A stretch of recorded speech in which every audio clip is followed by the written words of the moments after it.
नमस्कार दोस्तों, मैं डीसी यादव आप सभी लोगों का DCIS पे स्वागत करता हूं। 20 नवंबर 2022 के करंट अफेयर्स को पढ़ेंगे। आज हम क्या है महत्वपूर्ण खबर हमारे आने वाले सभी एग्जाम्स के लिए, उस पर नज़र डालेंगे। हमारे साथ नए हैं तो सब्सक्राइब कर लीजिए DCIS इंस्टीट्यूट को। बढ़ते हैं आज के अपने पहले सवाल की ओर। आज का अपना पहला सवाल है कि अंतर्राष्ट्रीय पर्यटन मार्ट किस राज्य में आयोजित किया गया। आपके सामने ऑप्शन है मिजोरम, दिल्ली, उत्तर प्रदेश या गुजरात। इसका सही आंसर है ऑप्शन ए मिजोरम। तो पूर्वोत्तर भारत को पर्यटन की दृष्टि के रूप में बढ़ावा देने के लिए भारत सरकार द्वारा अंतर्राष्ट्रीय पर्यटन मार्ट को मिजोरम में आयोजित किया गया। बात अगर मिजोरम की करें दोस्तों, तो ये बहुत ही सेंसिटिव क्षेत्र हुआ करता था भारत का। यहाँ पर मिजो नेशनल फ्रंट नामक एक संगठन ने मिजोरम के लिए विद्रोह करके रखा था। जो मिजो जनजाति हुआ करती थी, उन्हें ऐसा लगता था कि हमारी जनजाति जो है इस पे सरकार ध्यान नहीं दे रही है। इस वजह से मिजोरम में एक नया फ्रंट तैयार हुआ जिसको मिजो नेशनल फ्रंट के नाम से जाना गया। पहले मिजोरम असम राज्य का हिस्सा हुआ करता था और 21 जनवरी 1972 तक ये असम राज्य का हिस्सा था।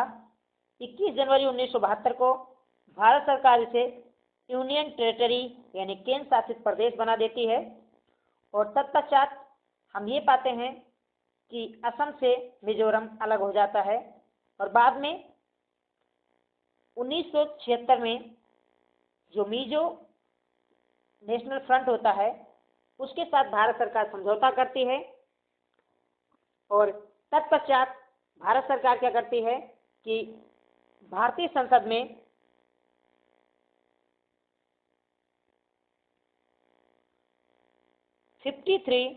अमेंडमेंट बिल लाती है और जब 53वां संविधान संशोधन भारतीय संसद में पास हो जाता है, उसके बाद मेघालय एक पूर्ण राज्य का दर्जा प्राप्त कर लेता है और फाइनली मिजोरम 20 फरवरी 1987 को भारत का पूर्ण राज्य बन जाता है। 53 अमेंडमेंट एक्ट 1986 के द्वारा। इससे पहले मैंने आपको बताया कि ये 21 जनवरी को 1972 में केंद्र शासित प्रदेश बनाया जाता है। तो ये था इतिहास कुछ मिजोरम का। अब मिजोरम की वर्तमान स्थिति पे थोड़ा नजर डाल लेते हैं दोस्तों। मिजोरम की स्थापना की बात की जाए तो जैसे आपने जान लिया कि 20 फरवरी 1986 में 53 अमेंडमेंट एक्ट 1986 के द्वारा यहाँ की राजधानी जो है मिजोरम की वो है आइजोल।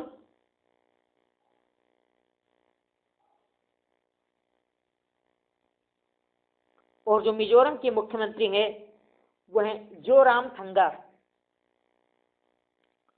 जोरामथंगा ये मिजोरम के चीफ मिनिस्टर हैं प्रेजेंट टाइम में। इसके अलावा दोस्तों मिजोरम में विधानसभा की 40 सीटें हैं। यहाँ पर एक सदनीय है। एक सदनीय से तात्पर्य है कि यहाँ पे विधान परिषद नहीं है, केवल विधानसभा है जिसमें 40 सीटें हैं, जबकि लोकसभा की 1 सीटें मिजोरम में है और राज्यसभा की भी 1 सीटें हैं। जनसंख्या के आधार पर सीटों का निर्धारण होता है। तो कम पॉपुलेशन होने की वजह से लोकसभा में मात्र 1 व्यक्ति प्रतिनिधित्व करता है मिजोरम का, जबकि राज्यसभा में भी मात्र 1 ही व्यक्ति प्रतिनिधित्व करता है मिजोरम का, जबकि इनके विधानसभा में 40 सीटें हैं और ये 40 सीटें मात्र काम आती हैं राष्ट्रपति के चुनाव में या अपने खुद के विधानसभा में कार्यकाल के लिए। तो ये था मिजोरम से संबंधित कुछ तथ्य। आशा करता हूं कि आप लोगों को अच्छा लगा होगा। अब बढ़ते हैं अपने अगले सवाल की ओर। अपना दूसरा सवाल है दोस्तों कि स्टील उत्पादन में भारत का विश्व में कौन सा स्थान है। ए प्रथम, बी द्वितीय, सी तृतीय या डी चतुर्थ, यानी फर्स्ट, सेकंड, थर्ड या फोर्थ पोजीशन। तो भारत पूरी दुनिया में स्टील उत्पादन में अब दूसरे स्थान पे आ गया है। मैं आपको बता दूं दोस्तों कि हाल ही में वर्ल्ड स्टील एसोसिएशन ने एक सर्वे किया और अपने सर्वे की रिपोर्ट में उसने बताया कि भारत चौथे स्थान से डायरेक्ट द्वितीय स्थान पे स्टील उत्पादन में आ गया है। इसने जापान को और अमेरिका को पीछे छोड़ते हुए यह स्थान प्राप्त किया है। और अब दुनिया में स्टील उत्पादन में प्रथम स्थान पे चाइना है। जी हाँ, चाइना का फर्स्ट स्थान है, जबकि भारत दूसरे स्थान पे, और तीसरे स्थान की बात करें तो जापान है, जबकि चौथे स्थान पे USA United state of America है। अब बढ़ते हैं दोस्तों अपने तीसरे सवाल की ओर।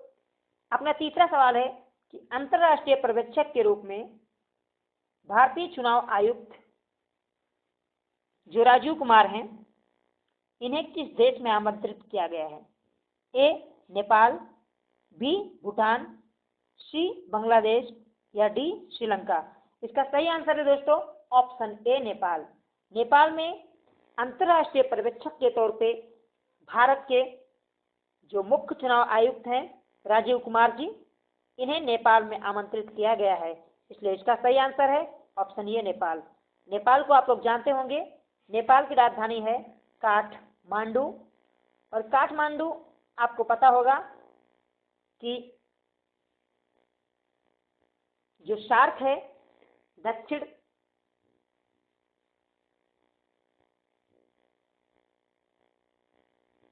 एशियाई संगठन, उसका जो हेडक्वार्टर है वो आपको काठमांडू में मिलेगा। और नेपाल के जो प्रधानमंत्री हैं वो शेर बहादुर देउबा हैं, जबकि यहाँ के राष्ट्रपति हैं विद्या देवी भंडारी। और हाल ही में नेपाल काफी चर्चा में था क्योंकि नेपाल के अंदर फिर से पुनः भूकंप आया था, और ये भूकंप 6.4 रिएक्टर स्केल पे आया था, इसलिए जो नेपाल था वो सुर्खियों में था दोस्तों। अब बात कर लेते हैं चुनाव आयोग के बारे में और चुनाव आयुक्त के बारे में, क्योंकि इससे यूपीएससी ऑलरेडी कई बार क्वेश्चन पूछ चुका है। तो जैसा कि आप लोग जानते हैं कि भारत में जो मुख्य चुनाव आयुक्त हैं वो राजीव कुमार जी हैं, जबकि चुनाव आयुक्त की बात की जाए तो चुनाव आयुक्त हैं अनूप चंद पांडे। अनूप चंद पांडे जी चुनाव आयुक्त हैं। वर्तमान में जो चुनाव आयोग है वो 3 सदस्यीय होता है। तो एक तो मुख्य चुनाव आयुक्त होते हैं जो राजीव कुमार जी हैं, एक है अनूप चंद पांडे, और एक पद अभी खाली है प्रेजेंट टाइम में।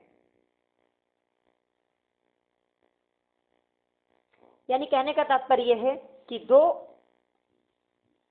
निर्वाचन आयुक्त होते हैं और एक मुख्य निर्वाचन आयुक्त होते हैं। तो जो मुख्य निर्वाचन आयुक्त हैं वो हैं राजीव कुमार जी, जबकि निर्वाचन आयुक्त हैं हमारे अनूप चंद्र पांडे जी।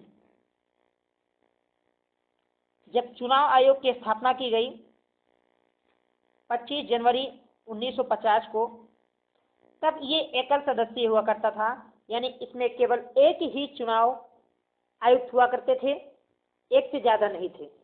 ये प्रणाली आपको पता होगा कि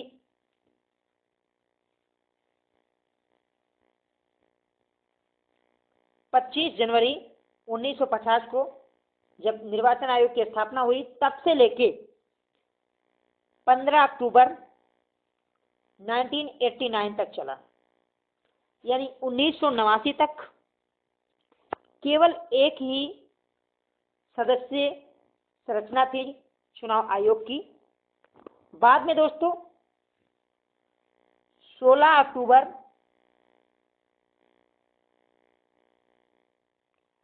1989 को ये एक से बढ़ा के 3 सदस्यीय बना दिया गया। हालांकि ये 3 सदस्यीय चुनाव आयोग की संरचना ज्यादा दिन तक नहीं चली। 2 जनवरी 1990 को पुनः ये 3 से घटा के 1 सदस्यीय कर दी गई और 2 जनवरी 1990 से लेके 10 अक्टूबर 1993 तक ये 1 सदस्यीय रही। बाद में 10 अक्टूबर 1993 को पुनः ये 3 सदस्यीय कर दी गई। तब से लेके आज तक जो चुनाव आयोग है, इसकी संरचना की बात की जाए तो इसमें 3 सदस्यीय है, एक मुख्य चुनाव आयुक्त और 2 चुनाव आयुक्त। इनके दोस्तों कार्यकाल की बात की जाए तो इनका कार्यकाल 6 वर्ष होता है। 6 वर्ष जो मुख्य चुनाव आयुक्त होते हैं, इनका कार्यकाल 6 वर्ष या मैक्सिमम 65 वर्ष की आयु तक रह सकते हैं। जबकि 2 चुनाव आयुक्त की बात की जाए तो इनका भी कार्यकाल 6 वर्ष होता है, लेकिन ये 62 वर्ष की आयु तक मैक्सिमम अपने पद पे रह सकते हैं। अब अगर इनकी बात की जाए दोस्तों वेतन भत्ते की, तो देश में जो सुप्रीम कोर्ट के मुख्य न्यायाधीश की वेतन होता है, वही निर्वाचन आयोग में मुख्य चुनाव आयुक्त का वेतन होता है। और भारत के संविधान में आर्टिकल 324 में इसकी चर्चा की गई है। ये निर्वाचन आयोग से संबंधित है। और एक चीज मैं चलते चलते दोस्तों बता दूं कि 25 जनवरी 1950 को जो चुनाव आयोग की स्थापना हुई थी, इसीलिए हर वर्ष 25 जनवरी को राष्ट्रीय मतदाता दिवस के रूप में मनाया जाता है। तो ये था चुनाव और उससे संबंधित कुछ महत्वपूर्ण तथ्य। अब आगे बढ़ते हैं अपने चौथे सवाल की ओर। अपना चौथा सवाल है दोस्तों कि भारत ने किस देश के साथ 5वीं द्विपक्षीय नीति वार्ता की है। आपके सामने ऑप्शन है। यहाँ पे दोस्तों साइबर नीति होगा, मिसप्रिंट हो गया है या मिसटाइप हो गया हमसे, इसके लिए क्षमा चाहते हैं हम। तो भारत ने किस देश के साथ 5वीं द्विपक्षीय साइबर नीति वार्ता की है। A America, B Israel, C Australia या डी फ्रांस। तो इसका सही आंसर है ऑप्शन डी, ऑस्ट्रेलिया के साथ भारत ने 5वीं द्विपक्षीय साइबर नीति की वार्ता की है। आपको ऑस्ट्रेलिया के बारे में पता होगा, एल्बनी एंथनी यहाँ के पीएम हैं और ऑस्ट्रेलिया की राजधानी कैनबरा है। और अभी हाल ही में ऑस्ट्रेलिया में T20 विश्व कप का आयोजन हुआ, जहां पर फाइनल में इंग्लैंड ने पाकिस्तान को हराकर T20 खिताब 2022 अपने नाम कर लिया। अब बढ़ते हैं दोस्तों अपने 5वें सवाल की ओर। अपना 5वां सवाल है कि किस देश में पहले ग्लोबल मीडिया कांग्रेस का आयोजन किया गया। नेपाल, ईरान, यूएई या दक्षिण कोरिया। तो इसका सही आंसर है ऑप्शन सी, यूएई यानी यूनाइटेड अरब अमीरात।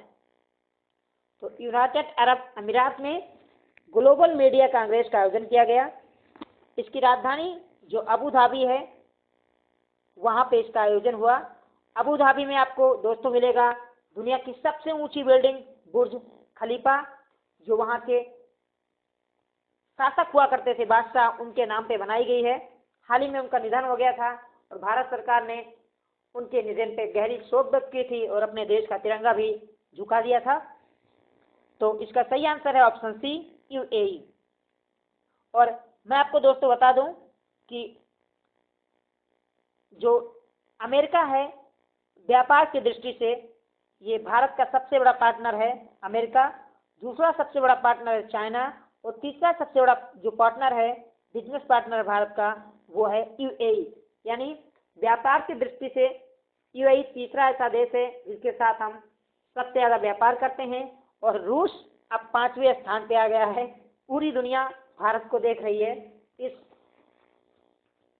युद्ध में जो रसिया वर्सेस यूक्रेन हो रहा है, इसमें भारत का जो व्यापार है ये रूस के साथ काफ़ी तेजी से बढ़ा और रूस अब 5वां सबसे ज़्यादा व्यापार करने वाला देश बन गया। मैंने आपको बताया पहले पे अमेरिका, दूसरे पे चाइना, तीसरे पे यूएई है और 5वें पे रूस आ गया। ये लेटेस्ट खबर है कल की, हालांकि मैंने अभी अब तक इसको कवर नहीं किया है, कभी मौका मिलेगा तो कवर करेंगे दोस्तों। अब बढ़ते हैं अगले सवाल की ओर कि एसबीआई ने सौर ऊर्जा परियोजना के लिए किस संस्था के साथ समझौता किया है। ऑप्शन ए ABD यानी एशियन डेवलपमेंट बैंक, आप जानते होंगे इसे, IMF इंटरनेशनल मॉनेटरी फंड, विश्व बैंक, या KfW। KfW जर्मनी की एक बैंक संस्था है। इसके साथ देश की सबसे बड़ी जो बैंक है सार्वजनिक बैंक SBI यानी स्टेट बैंक ऑफ इंडिया ने सौर ऊर्जा परियोजना के लिए समझौता किया है और इस समझौते के तहत KfW भारत को 150 मिलियन यूरो की ऋण देगा। तो यानी 150 मिलियन यूरो ऋण देगा SBI को KfW। SBI के बारे में जानते होंगे दोस्तों आप लोग कि SBI भारतीय state of bank of India, इसको पहले इंपीरियल बैंक के नाम से भी जाना जाता था। 1921 में इसकी स्थापना हुई थी, बाद में इसको SBI नाम दिया गया। तो SBI के रूप में यह स्थापित हुआ 1 जुलाई 1955 को, जब इसका राष्ट्रीयकरण किया गया। इसका मुख्यालय आपको मुंबई में मिलेगा। मुंबई में बहुत सारे बैंकों का मुख्यालय है और प्रेजेंट टाइम में जो चेयरमैन हैं SBI के हैं वो दिनेश कुमार खारा। तो दिनेश कुमार खारा जी चेयरमैन है SBI के। स्थापना 1 जुलाई 1955 को हुई थी और इसने जर्मनी की कंपनी KfW से के साथ 150 मिलियन यूरो का ऋण का समझौता किया है। अब बढ़ते हैं अपने अगले सवाल की ओर दोस्तों। अपना 7वां सवाल है कि किस देश ने परिवार नियोजन मुद्दे पर कंट्री कैटेगरी में लीडरशिप इन फैमिली अवार्ड को प्राप्त किया है या इसे सम्मानित किया गया है। आपके सामने ऑप्शन है 4, जापान, ऑस्ट्रेलिया, USA या इंडिया। इसका सही आंसर है ऑप्शन डी। तो भारत को परिवार नियोजन मुद्दे पर कंट्री कैटेगरी में लीडरशिप इन फैमिली अवार्ड से सम्मानित किया गया। और परिवार नियोजन की अगर बात आई है दोस्तों तो 11 जुलाई को विश्व पॉपुलेशन डे यानी वर्ल्ड पॉपुलेशन डे मनाया जाता है। इसको आप याद रखिएगा। बढ़ते हैं अपने अगले सवाल की ओर। अगला सवाल है कि अरुण कुमार सिंह किस कंपनी के अध्यक्ष यानी चेयरमैन नियुक्त हुए हैं। ए, सेल यानी steel authority of India limited, या IOCL Indian oil corporation limited, या ONCG oil and natural gas corporation limited जो है उसके साथ, या HPCL हिंदुस्तान पेट्रोलियम लिमिटेड। तो ONCG के अध्यक्ष अपॉइंट हुए हैं अरुण कुमार सिंह। ये पहले BPL के अध्यक्ष थे यानी भारत पेट्रोलियम लिमिटेड के हुआ करते थे। अब ये ONGC यानी नेचुरल गैस कॉर्पोरेशन लिमिटेड जो है उसके अध्यक्ष बन गए हैं। चलते चलते थोड़ा बात कर लेते हैं दोस्तों ONCG की। तो ONCG की स्थापना 1956 में की गई भारत सरकार के द्वारा। ये एक सरकारी कंपनी है, भारत सरकार के दायरे में रहकर काम करती है और 14 अगस्त 1956 को इसको स्थापित किया गया था। इसका मुख्यालय जो है ये न्यू दिल्ली में मिलेगा। न्यू दिल्ली में इसका हेडक्वार्टर है और राजेश कुमार श्रीवास्तव इसके चेयरमैन हैं। राजेश कुमार श्रीवास्तव जो हैं इसके चेयरमैन हैं। ये पेट्रोलियम मंत्रालय के अधीन कार्य करती है। तो ये था ONCG से संबंधित कुछ महत्वपूर्ण तथ्य। अब बढ़ते हैं अपने 9वें सवाल की ओर दोस्तों। 9वां सवाल है कि राष्ट्रीय पेंशन प्रणाली का अध्यक्ष किसे नियुक्त किया गया है। काफी इम्पोर्टेंट सवाल, क्योंकि 1 जनवरी 2004 को स्थापित राष्ट्रीय पेंशन प्रणाली वैसे सुर्खियों में थी। अब इनके नए अध्यक्ष अपॉइंट हुए हैं, उन्हें आपको बताना है। ऑप्शन आपके सामने है अजय ठाकुर, रवि कोहली, सूरज भान या आदित्य दीक्षित। तो इसका सही आंसर है ऑप्शन सी, सूरज भान को नेशनल पेंशन प्रणाली का अध्यक्ष नियुक्त किया गया है। हम इस पे कुछ डिटेल बात करेंगे दोस्तों, क्योंकि 2017 के एग्जाम में UPSC का जब मैंने पहली बार IAS का एग्जाम दिया था तो इससे संबंधित क्वेश्चन हमारे प्रीलिम्स एग्जामिनेशन में हमसे पूछे गए थे। तो सबसे पहले दोस्तों बता दूं कि पेंशन निधि यानी pension fund, regulatory development authority यानी पेंशन निधि, विनियामक और विकास प्राधिकरण का गठन किया जाता है 10 अक्टूबर 2003 को। इसका गठन होता है 10 अक्टूबर 2003 को। अभी आप समझिए पूरी तरीके से। तो फ्रेडा जो है या फ्रेडा, इसका गठन होता है 10 अक्टूबर 2003 को। ये भारतीय संसद के द्वारा गठित किया जाता है और फिर इसके द्वारा 1 जनवरी 2004 को राष्ट्रीय पेंशन प्रणाली का गठन होता है। अब ये राष्ट्रीय पेंशन प्रणाली है क्या, हम इस पर चर्चा करते हैं। दरअसल दोस्तों 1 जुलाई 2004 के बाद जो भी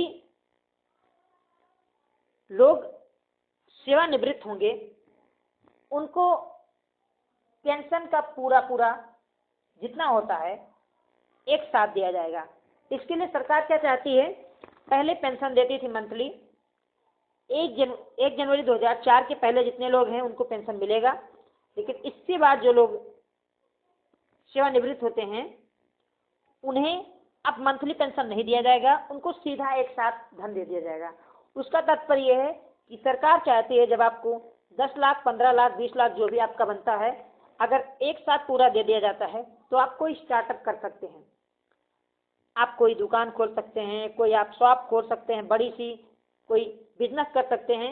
इस बिजनेस से एक तो आप और आपके परिवार का फ्यूचर सिक्योर होगा और दूसरा किसी और को आप जॉब दे सकते हैं, यानी किसी और की रोजी रोटी से चल सकती है।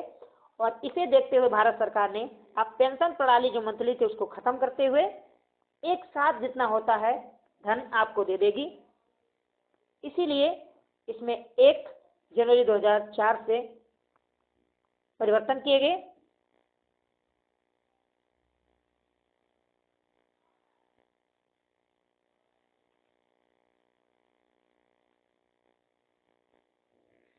और दोस्तों मैं आपको बता दूं, इसमें 2 टियर थे। इसमें 2 तरीके से टियर हैं। एक है टियर फर्स्ट। टियर फर्स्ट में जैसा मैंने बताया, जो सरकारी कर्मचारी हैं जब वो रिटायर होंगे तो उनके लिए एक स्वैच्छिक अकाउंट बनाया गया जिसमें उनको सारा पैसा मिलेगा। और एक टियर 2 है। टियर 2 में क्या है कि जो असंगठित क्षेत्र के लोग हैं, कामगार वाले हैं, उनके लिए एक स्वैच्छिक प्रावधान किया गया है। हालांकि इस पे कोई कर या टैक्स का कोई प्रावधान नहीं है। तो ये है कुछ राष्ट्रीय पेंशन से संबंधित तथ्य। आशा करता हूँ आपको समझ में आ गया होगा। बढ़ते अपने। तो ये थे हमारे आज के दोस्तों टॉप 10 क्वेश्चन लेना था, लेकिन एक क्वेश्चन हम भूल गए। तो आशा करता हूँ आप लोगों को अच्छा लगा होगा आज का सेशन। ये सेशन पसंद आया दोस्तों तो प्लीज़ लाइक कीजिएगा। चैनल पे नए हैं तो सब्सक्राइब कर लीजिए, साथ ही बेल आइकन को प्रेस कर लीजिएगा और अपने दोस्तों के साथ शेयर करना ना भूलें। आप हमारे साथ जुड़े इसके लिए आपका बहुत बहुत धन्यवाद। आपका दिन शुभ हो। जय हिंद, जय भारत।